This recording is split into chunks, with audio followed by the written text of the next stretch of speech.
K Maheshwaran Nair അദ്ദേഹം നമ്മോടൊപ്പം ചേരുകയാണ്. കോൺഗ്രസ് വിട്ട് BJP-യിലേക്ക് എത്തിയതിനു ശേഷം സ്ഥാനാർത്ഥിയായി ഒരു 10 വർഷത്തെ ഇടവേളയ്ക്ക് ശേഷമാണ് സജീവ രാഷ്ട്രീയത്തിലേക്ക് വീണ്ടും തിരികെ എത്തുന്നത്. ഏകദേശം 20 വർഷത്തോളം കൗൺസിലറായിരുന്നു. ഏത് വാർഡിലായിരുന്നു അന്ന് കൗൺസിലറായിരുന്നു? ഇപ്പോഴത്തെ ഒരു മാറ്റം അതെങ്ങനെയാണ് ഉൾക്കൊള്ളുന്നത്?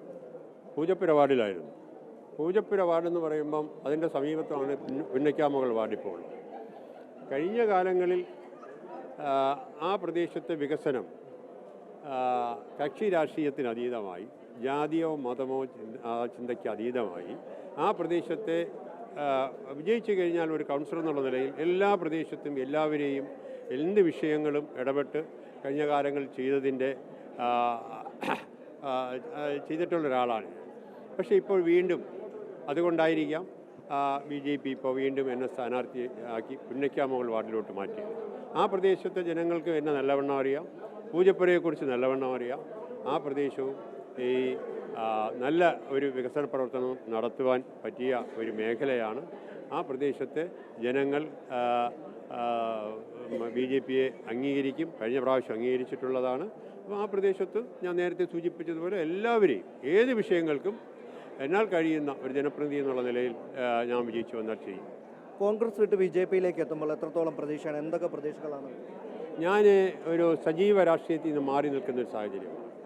ഒരു ചുരുക്കി പറഞ്ഞാൽ നല്ല യൗവനകാലം മുഴുവൻ രാഷ്ട്രീയ പ്രവർത്തനം പൊതുരംഗത്ത് നിന്ന് പ്രവർത്തിച്ച ആളാണ്.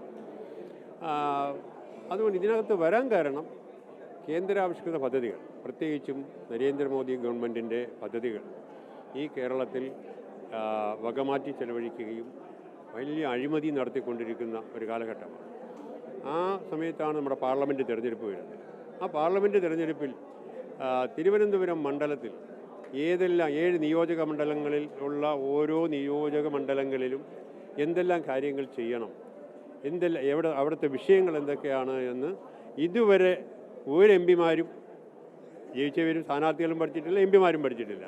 പക്ഷേ രാജീവ് ചന്ദ്രശേഖർ, നമ്മുടെ സംസ്ഥാന പ്രസിഡന്റ്, ബഹുമാനപ്പെട്ട പ്രസിഡന്റ് ഇവിടെ വന്നപ്പോൾ അദ്ദേഹം ഒരാഴ്ച കൊണ്ട് ഈ തിരുവനന്തപുരം പാർലമെൻറ്റ് മണ്ഡലത്തിൽ അടിസ്ഥാനപരമായ വികസനങ്ങൾ എന്തൊക്കെയാണ്, ജനങ്ങൾക്ക് എന്തൊക്കെയാണ് ആവശ്യം, അത് കടലോര പ്രദേശം ഉൾപ്പെടെയുള്ള പ്രദേശത്തുള്ള അദ്ദേഹത്തിന് നല്ല ദീർഘമായ കാഴ്ചപ്പാടുണ്ട്.